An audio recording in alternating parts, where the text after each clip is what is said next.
Selamat pagi anak-anak. Pagi Bu Guru. Apa kabar? Sehat Bu. Semua sudah sehat ya? Ya Bu. Jadi semua sudah siap menerima pelajaran hari ini. Ya anak-anak, sebelum kita memulai pelajaran kita hari ini, meminta ketua kelas memimpin kita di dalam doa. Silakan ketua kelas. Ibu, teman-teman, untuk mengawali pelajaran kita, mari kita berdoa menurut agama dan kepercayaan kita. Ya Tuhan, terima kasih. Terima kasih Reka yang sudah memimpin kita dalam doa.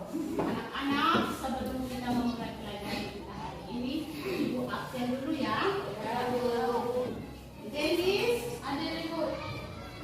Olivia, maka berarti kehadiran kita hari ini 100%. Ya Kalau Bu. kita punya kehadiran, kalian punya kehadiran saja dulu sudah pastikan bahwa kalian sudah siap menerima pelajaran hari ini. Mari kita semua berdiri, kita menyanyi dulu sebelum kita memulai pembelajaran kita hari ini. Kita menyanyi lagu Pelajar Pancasila.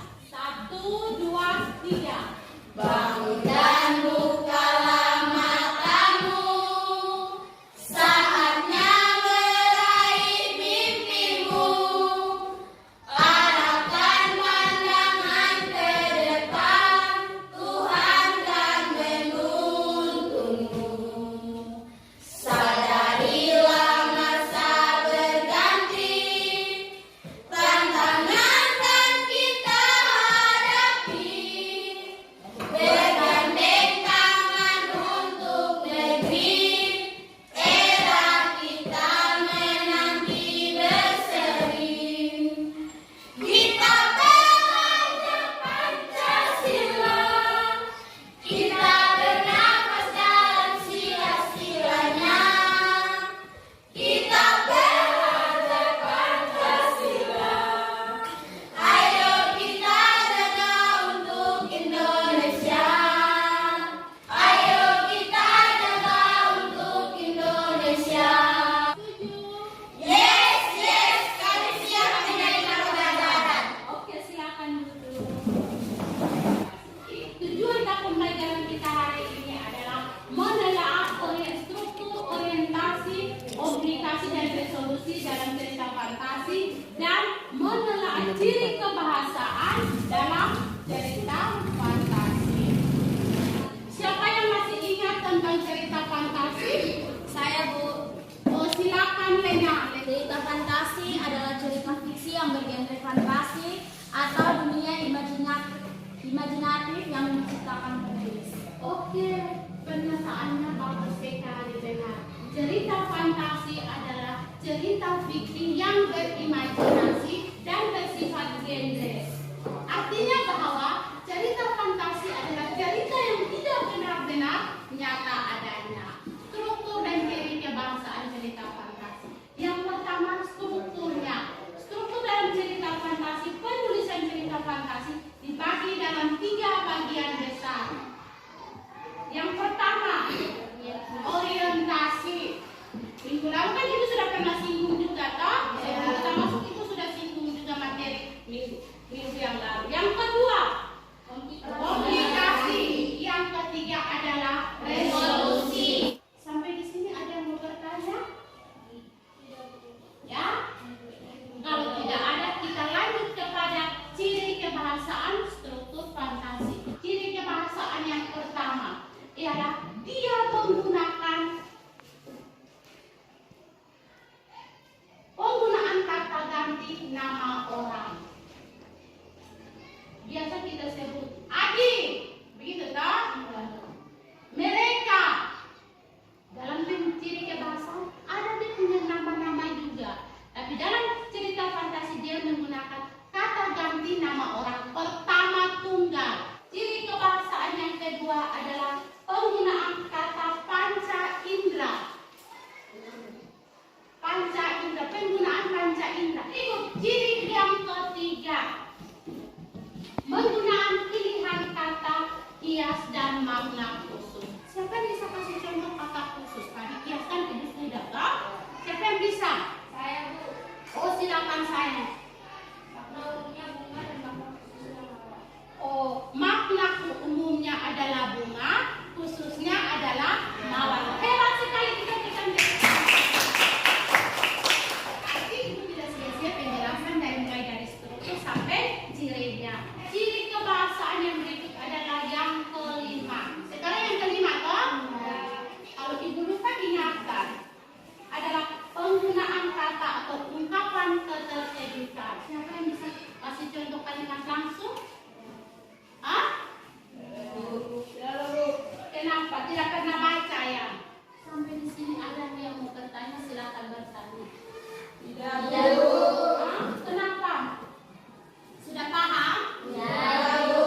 Kalau sudah paham karena tujuan pembelajaran kita hari ini adalah menelaah dan menentukan ciri kebahasaan, berarti hari ini adalah ibu membagikan LKPD dan kalian punya tugas adalah menelaah ciri dan kebahasaan dari cerita fantasi. Silakan kelompoknya, kelompok 1, kelompok 2, dan kelompok 3. Silakan membacakan teks cerita fantasi itu. Terus engkau punya tugas adalah menelaah struktur dan ciri kebahasaannya. Ibu kasih aturan memang. Kalau kelompok satunya sudah presentasi, berarti kelompok 2 dan 3 adalah tugasnya adalah menanggapi dan menanyakan. Silakan mengerjakan sambil diskusi.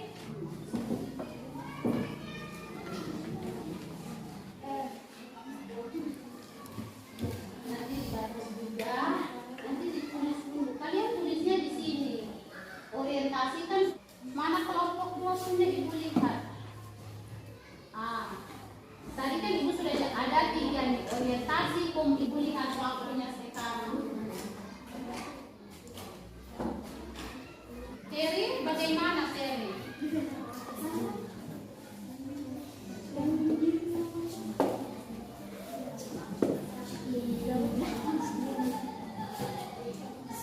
Taruh di tengah situ. Ya, semangat, silakan berdiskusi. Sudah siap presentasi? Sudah, Bu, dari kelompok kami. Oke, dari kelompok 1 sudah siap. Kelompok 2 belum siap? Kelompok 3 belum, masih diskusi. Berarti kelompok 1-nya sudah siap. Kelompok 2 dan 3 tugas kalian adalah mendengar. Gitu toh? Mendengar dan memberikan pertanyaan.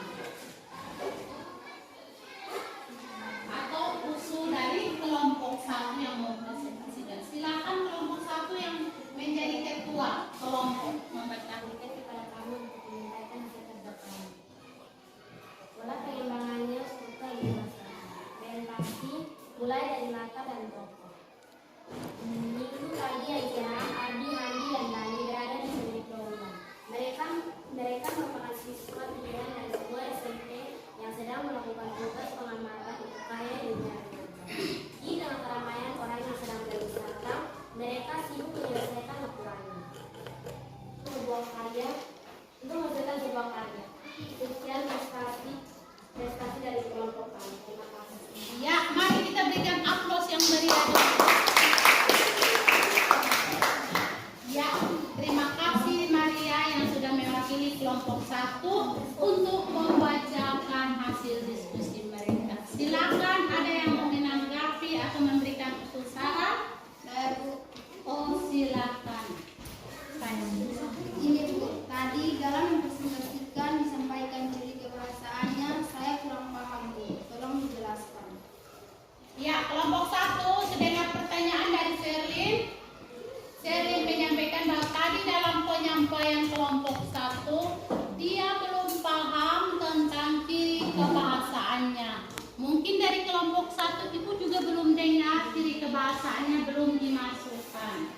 Bagaimana kelompok 1? Atau ada kelompok lain yang mau menjawab pertanyaan dari Sherlyn? Oke, silakan Chelsea. Bahasa yang digunakan pada cerita tersebut banyak menggunakan kata konkret untuk menggambarkan situasi dalam cerita. Contoh penggambaran latar yang menyeramkan.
pembelajaran kita hari ini untuk kamu menyenangkan atau tidak?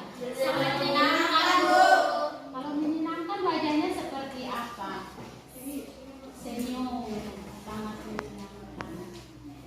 Ya, pertemuan kita berikutnya adalah tadi karena kita sudah melihat tujuan pembelajaran kita sudah tercapai, menilai struktur dan ciri kebahasaan sudah selesai. Pertemuan berikutnya adalah kita akan menulis cerita fantasi. Tugas kalian di rumah adalah berfantasilah sebanyak-banyaknya. Immanuel, dengar di sini tugas kalian di rumah.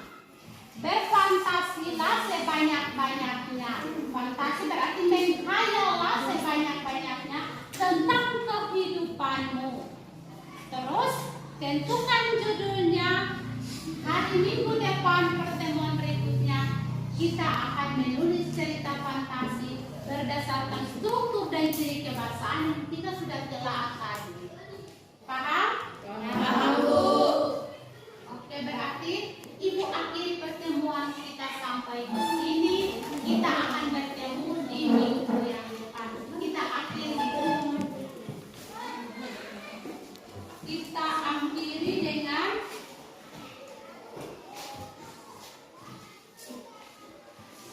ya, sebelum kita akhiri Ibu lupa juga karena diskusi kita sudah bicara terlalu lama.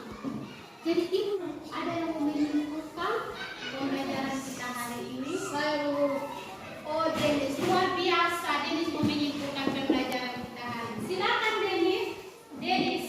Cerita fantasi memiliki beberapa struktur yang menjadi pembeda dengan jenis cerita lainnya. Struktur pada cerita fantasi adalah perkenalan, konflik, penyelesaian, dan akhir cerita. Denis sudah berusaha semaksimal mungkin untuk menyimpulkan cerita fantasi. Kesimpulannya adalah cerita fantasi dibagi dalam 3 struktur besar, gitu kan? Yang pertama adalah orientasi, yang kedua komplikasi, dan yang ketiga adalah resolusi. Dan ciri kebahasaan yang